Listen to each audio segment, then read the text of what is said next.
الرحمن الرحيم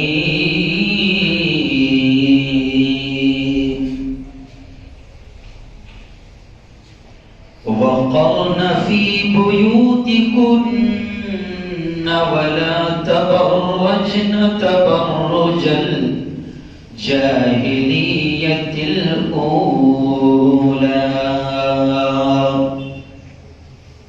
وقال تعالى يا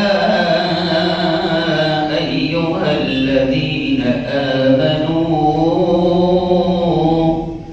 قوا أنفسكم وأهليكم نارا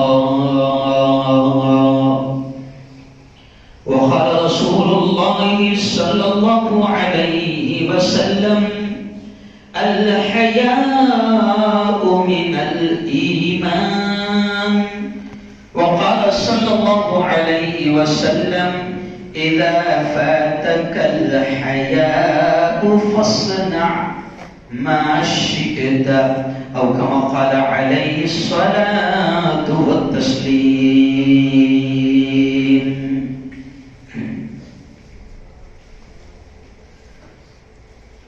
اٹھ شیر مجاہد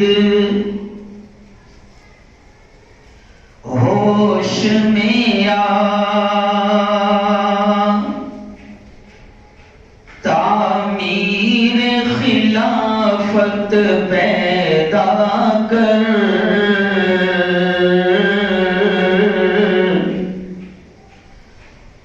اٹھ شیر مجاہد ہوش میں آ تعمیر خلافت پیدا کر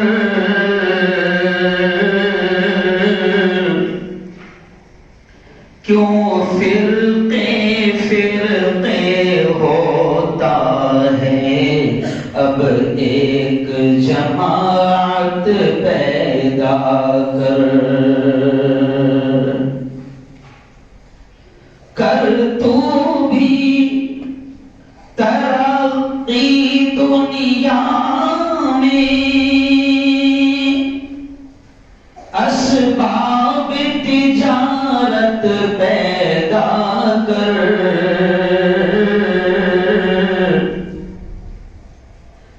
قارون کی دولت ٹھکرا دے عثمان کی دولت پیدا کر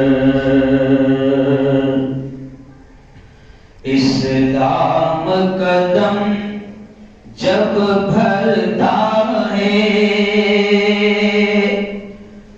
پھر کفر سے کیوں تو ڈرتا ہے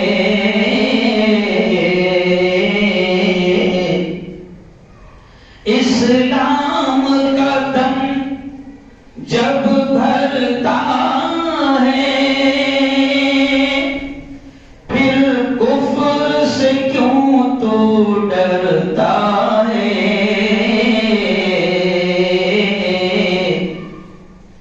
یا تو اسلام کا نام نہ لے یا شوق شہادت پیدا کر. صدق اللہ العظیم وصدق رسولہ النبی الکریم. بہت ہی قابل صد احترام بڑی تعداد میں میرے نوجوان دوستوں، بزرگوں اور ساتھیوں، ایک آدھا گھنٹے کا 35 منٹ کا وقت ہوتا ہے اور بڑے اہم ٹاپک آپ لوگ دے دیتے ہیں اور کہتے ہیں پوری کہانی اتنی دیر میں بولنا ہے. آج کا بڑا اہم عنوان جو برننگ ٹاپک ہے یا سلگتا ہوا موضوع ہے وہ ہے حجاب. پردہ، تعلیم اور تربیت۔ میں بات تو یہی سے شروع کروں گا، اور گزشتہ رات بھی تقریباً 1 گھنٹے کا میرا تفصیلی خطاب ہوا جس کو پوری دنیا میں سنا گیا۔ 30,000 کے قریب لوگ تو لائیو تھے،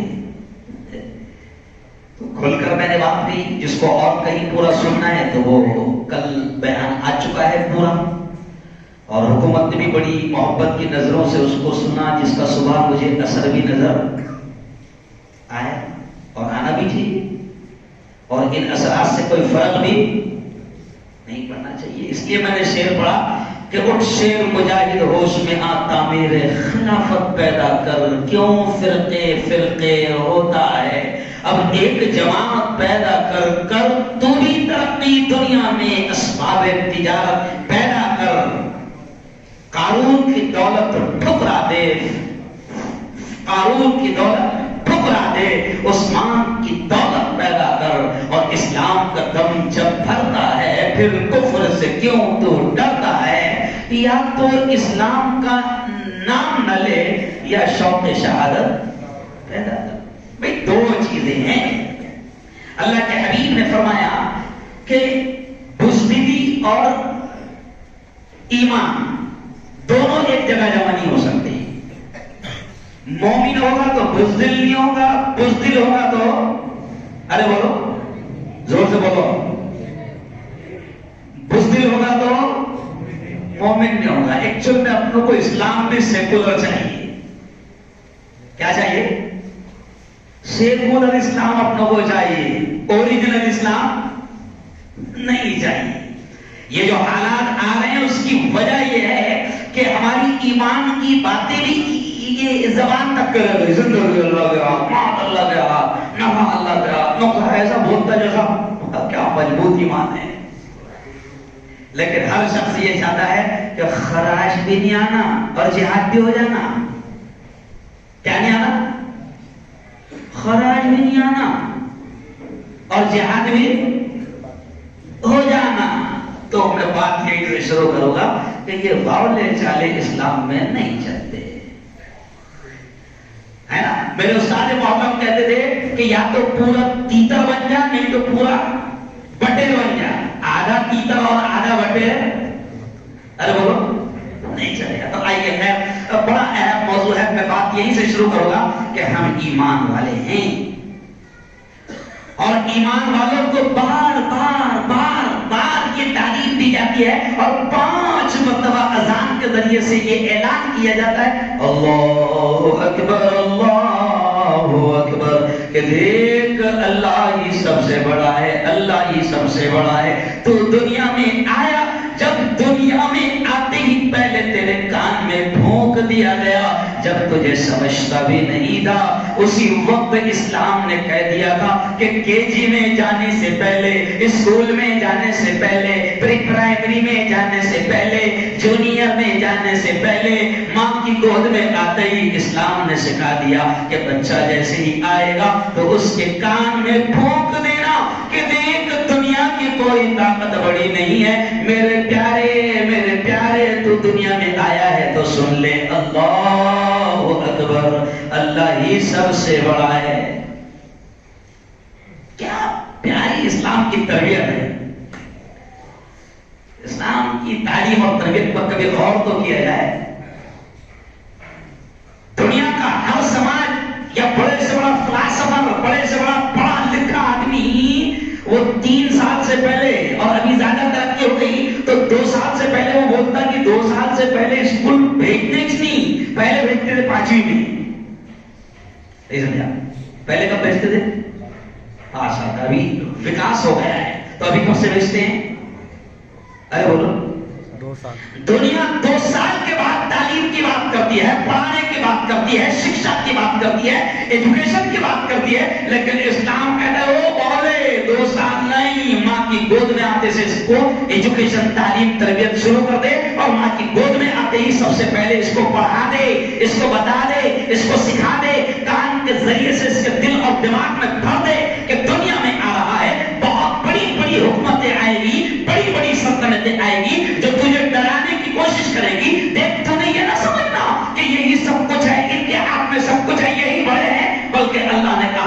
ذریعے سے پہلے اس کے کان میں پھونک دینا کہ اللہ اکبر، اللہ ہی سب سے بڑا ہے.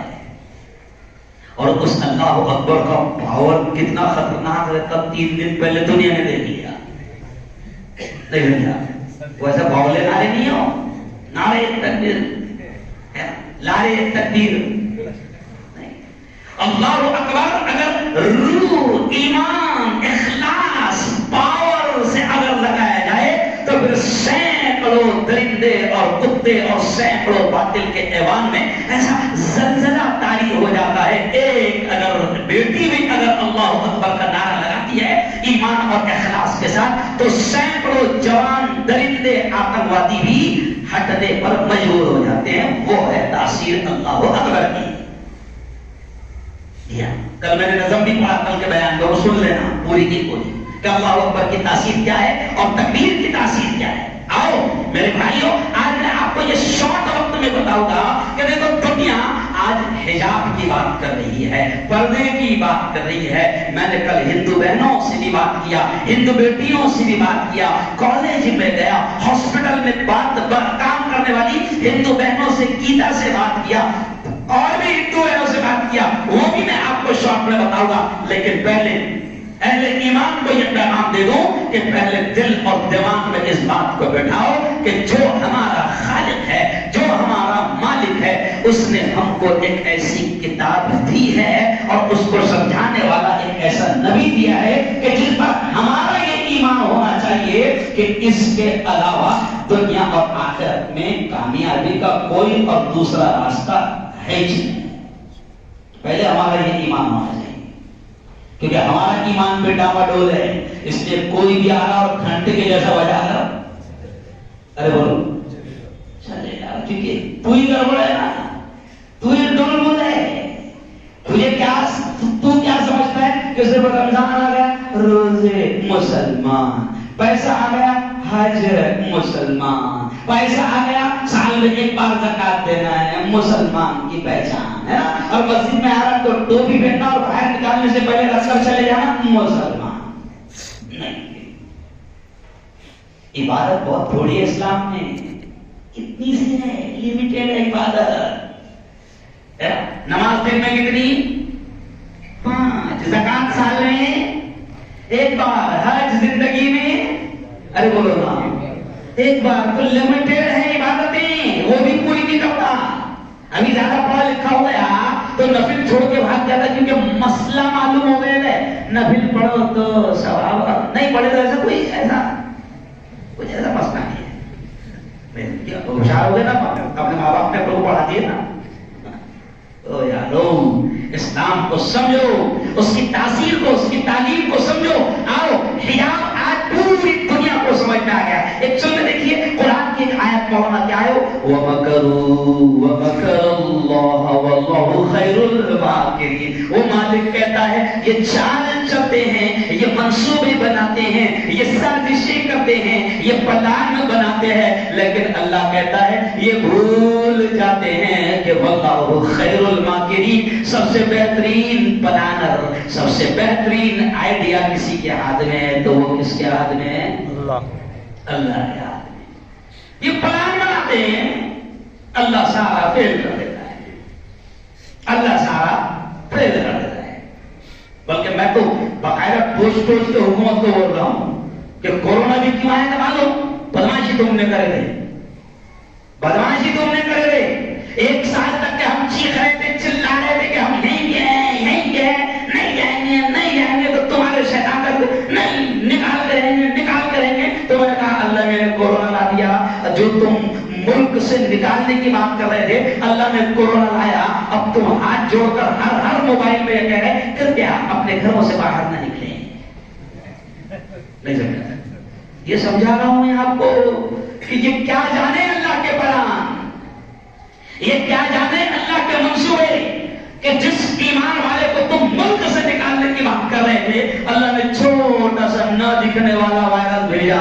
ابھی بھی دکھ رہا نہیں، صرف اتنے ہی بول رہے ہاتھ دھوتے رہو. ابھی بھی دکھ رہا نہیں، سمجھا؟ صرف کیا بول رہے؟ ہاتھ دھوتے رہو. ارے اللہ کے پلان تم نہیں جانتے اور ہمارا تو جو کرتا ہے، زور سے بولو، اللہ جو کرتا ہے. ہم تو بولتے بھیا نگیٹو بھی دکھ رہا تو کچھ تو بھی پازیٹیو ہوگا، کچھ تو بھی پازیٹیو ہوگا.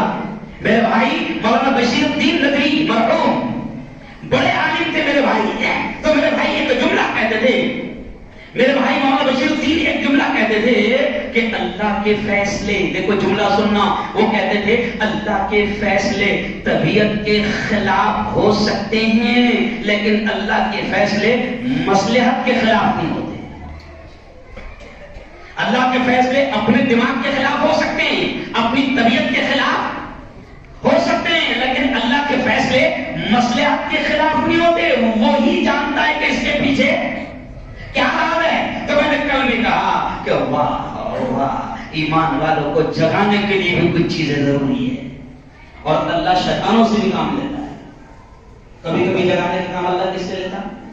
ارے بولو، شیطانوں سے کام لیتا. ایک صاحب جو ہے بہت رو رہے تھے ہے نا، اور اللہ سے بار بار معافی مانگ رہے تھے. تو دوسرے دن تہجد کا وقت تھا، بڑے تہجد گزار تھے، تو شیطان نے باقاعدہ اٹھا دیا.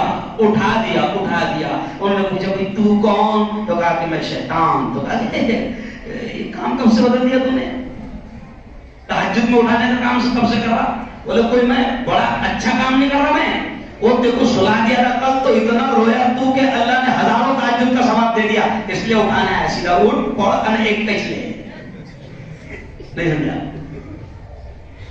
تو کبھی کبھی اللہ شیطانوں سے بھی ارے بولو بیدار کرنے کا، جگانے کا کام لیتا ہے. اللہ جگانے کا کام لیتا ہے. اور آج اللہ نے، میں نے تو کہا پائے ہم تو بھی پازیٹیو ہمیشہ اچھا ہی سوچتے ہیں. اللہ تعالیٰ نے شیطانوں سے کام لیا، اور قوم کی جو بیٹیاں اور قوم کے وہ لوگ جو اپنے آپ کو ماڈرن لبرل قسم کے لوگ رہتے، لبرل جو مولوی اللہ کی باتوں میں نہیں آ رہا ہے، تو ایسے جتنے لوگ ہیں نا، وہ جو پردے کو کچھ نہیں سمجھتے تھے اور ترقی میں آر سمجھتے تھے، تو اللہ نے بھگوادھاری گنڈوں اور شیطانوں کے ذریعے سے حجاب کی اہمیت کو سمجھا دیا.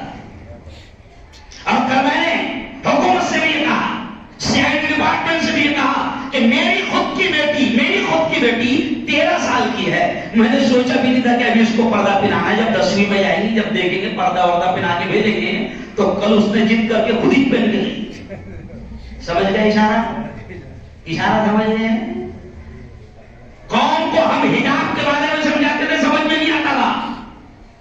پردے کی اہمیت سمجھاتے تھے، سمجھ میں نہیں آتا تھا، کیونکہ ماں باپ کو بھی سمجھ میں نہیں آتا تھا. ماں باپ بھی آڑ بنے ہوئے تھے پردہ کرنے میں. آج قوم کی بیٹیوں کو اللہ نے شیطانوں کے ذریعے سے سمجھا دیا کہ میری بیٹیوں، تمہاری حفاظت اللہ نے اگر رکھی ہے تو وہ حجاب میں، پردے میں رکھی ہے، پردے میں رکھی ہے. آج میں اس پڑھے لکھے محلے میں یہ کہوں گا، یہ علاقہ جو ہے وہ تعلیم یافتہ لوگوں کا علاقہ ہے. یاد رکھو، ہم کتنے ہی ہوشیار بن جائے، دیوشانے بن جائے، لیکن اللہ کا حکم اگر ہمارے عقل میں نہیں آتا تو تیری عقل پر رو. اگر مفتی ہارون کو اللہ کا حکم سمجھ میں نہیں آ رہا تو مفتی ہارون نے سوچنا چاہیے کہ میں جنگلی ہے، میں جاہل ہے، لیکن اللہ کا یہ حکم ہے تو دیٹ از فائنل، اسی میں بدائی ہوگی، فائدہ اسی میں ہوگا. آپ قرآن کی آیتیں اٹھا کر دیکھیں کہ اللہ رب العزت نے تمام ایمان والوں سے، مردوں سے بھی کہا، مردوں سے بھی کہا، عورتوں سے بھی کہا کہ پردہ اختیار کیا جائے. اور ایک بات سن لو مردوں، جہاں پردے کی بات ہوتی ہے تو ذہن میں سیدھا عورتیں آتی ہے، لیکن عجیب بات ہے قرآن میں جہاں پردے کا حکم آیا تو پہلے مردوں کی آیت آئی. آئے گی پہلے مردوں کو. حالانکہ اپنے ذہن میں کیا تھا؟ پردے کے بعد ہونے والی، اس کا مطلب بہنوں کو سمجھانے والے، بھائیوں کو سمجھانے والے. کس کو سمجھانے والے؟ قرآن میں جہاں پردے کا آرڈر آیا ہے تو سیکنڈ اسٹیپ پر عورتوں کو آیا ہے، فرسٹ اسٹیپ پر مردوں کو آیا ہے. اور اللہ نے حکم دیا ہے کہ اے محمد ایمان والے مردوں سے کہہ دو کہ وہ اپنی نگاہوں کو نیچی رکھیں. تو پہلے پردے کا حکم کس کو ہے؟ اپنے کو ہے نا. اور نبی نے کیا کہا ایاکم، دیکھو جملہ ایسا نہیں بندہ باتیں ذہن میں ڈالتا ہے کیونکہ تھکے ہوئے رہتے ہیں، کوئی سوچ ساچ کے نہیں آتے کہ 2.5 گھنٹہ بول کے آ رہا میں، ایسا نہیں کہ ابھی یہی آ کے بول رہا 2.5 گھنٹے سے بول کے آ رہا ہے، ایسے بیٹھنے سے پہلے سے چکر جیسے لگ رہے تھے، لیکن پھر کہتے ہیں نا کہ جب اس کو کام لینا ہے تو وہ خود ہی طاقت بھی دے دیتا ہے۔ تو کتنا پیارا الفاظ نبی نے کہا ایاکم والطرق، مردوں سے کہا ایاکم والطرق، راستوں پر بیٹھنے سے بچو، کیوں؟ اور کہا مردوں سے اپنی نگاہوں کو نیچے رکھو۔ اب راستوں پر بیٹھ جائیں گے، پھر عورتیں وہاں سے دوا کھانے میں جائے گی، کرانہ لینے جائے گی، بازار میں جائے گی، بچوں کو چھوڑنے جائے گی، ٹیوشن کے لیے بچوں کو لے جائے گی۔ تم جب راستوں پر دونوں طرف سے بیٹھے رہو گے تو اللہ نے پہلے مردوں کو حکم دیا کہ تم اپنی نگاہوں کی حفاظت کرو، اور نبی نے کہا کہ راستوں پر بیٹھنے سے بچو، راستوں پر بیٹھنے سے بچو۔ اب راستے پر بیٹھے نا تو اتنا شریف تو ہے نہیں کہ تو ایسا بیٹھے گا، نہیں سمجھا؟ جو جائے گا تو اس پر کمنٹ کیے بغیر، ارے بولو، نہیں رہے گا، تو کم سے کم چغلی کیے بغیر نہیں رہے گا۔ جو گزرے گا سمجھو 2 ویلر پہ گزرا، پہن دے کیسے سائیکل پہ آیا تھا جگہوں میں، یار سب جانتا ہے، یار کا کوئی نہیں جانتا۔ اللہ نے پردے کا حکم پہلے مردوں کو دیا کہ اپنی نگاہوں کی حفاظت کی جائے، پھر دوسری آیت میں سیکنڈ اسٹیپ پر اللہ نے کہا اے محمد، ایمان والی بیٹیوں سے، ایمان والی عورتوں سے، میری بندیوں سے کہہ دو کہ تم اپنی نگاہوں کی حفاظت کریں، اپنے بدن کی حفاظت کریں، اپنی عزت کی حفاظت کریں۔ آج آپ دیکھیں کہ حجاب آپ زمانے کفر کے انداز لگائیں کہ اس زمانے میں یہ بھی تھا، اس زمانے میں نبی کریم صلی اللہ علیہ وسلم کی تعلیمات عام ہونے سے پہلے اور نبی کی نبوت کا اعلان ہونے سے پہلے زمانے جہالت کی جب ہم اسٹڈی کرتے ہیں، پڑھتے ہیں تو پتہ چلتا ہے کہ جہالت بہت خطرناک بھری بھی تھی، بڑی خطرناک، ایسی جہالت کے زمین پر پڑا ہوا خون زبان سے چاٹ جاتے تھے، معمولی باتوں پر جھگڑے کیا کرتے تھے، مرڈر اور قتل کیا کرتے تھے، اور قرآن نے کہا کہ ان میں ایک جہالت اور تھی کہ ان کی عورتوں کا یہ حال تھا کہ خوب بناؤ سنگار کر کے نکلا کرتی تھی، اور میلہ ٹھیلا بازار مردوں کے کاندھے سے کاندھا ملا کر شانہ بشانہ ان کی عورتیں خوب بناؤ سنگار کیا کرتی تھی۔ تو پھر اللہ رب العزت نے آیت اتاری اور حکم دیا کہ اپنے بناؤ سنگار کو، اپنے چہروں کو، اپنے بناؤ سنگار کو ظاہر نہ کرو، اپنے بدن کو کھلا نہ کرو۔ پھر اللہ نے آیت اتارا اور پھر اللہ نے عورتوں کے لیے، اپنی بندیوں کے لیے بھی کہہ دیا وَقَرْنَ فِي بُيُوتِكُنَّ وَلَا تَبَرَّجْنَ تَبَرُّجَ الْجَاهِلِيَّةِ الْأُولَىٰ۔ اللہ نے کہا میری بندیوں، اللہ کہتا ہے عورتوں کے لیے اللہ نے حکم دیا کہ تمہارے لیے بہتر یہی ہے کہ تم اپنے گھروں میں ٹکی رہو، اپنے گھروں میں ٹھہری رہو۔ جی ہاں، وَلَا تَبَرَّجْنَ تَبَرُّجَ الْجَاهِلِيَّةِ الْأُولَىٰ، اور جیسے زمانے جاہلیت میں تم بناؤ سنگار کر کے نکلا کرتی تھی، اپنے چہروں کو چھپایا نہیں کرتی تھی، اور بے حیائی اور بے شرمی کا مظاہرہ کیا کرتی تھی، میلے اور ٹھیلوں میں تم مردوں کے شانہ بشانہ چلا کرتی تھی۔ اللہ نے کہا وَلَا تَبَرَّجْنَ تَبَرُّجَ الْجَاهِلِيَّةِ الْأُولَىٰ، وہ زمانہ جاہلیت والا وہ طریقے اختیار مت کرو۔ تو مولانا یہ آیت کہہ رہی ہے کہ بناؤ سنگار کر کے باہر نکلنا، قیمتی سے قیمتی کپڑے پہن کر باہر نکلنا، یہ پڑھے لکھوں کی علامت نہیں ہے۔ یہ آیت تو یہ کہہ رہی ہے، اللہ کیا کہہ رہا ہے، یہ ایسا پہلے کرتا رہا، جاہل تھے تم، اب نہیں چلنا۔ تو میں جب یہ آیت پڑھ رہا تھا تو دیکھو قرآن کا ایک معجزہ ہے کہ جتنا کھوجتے جاؤ قرآن آپ کو علم کے موتی دیتا جائے گا۔ تو اب مجھے پتا چلا کہ ابھی تو الٹا ہو گیا، ابھی زیادہ پڑھ لے رہا لکھ لے رہا تو بڑا سندر زیادہ کر رہا۔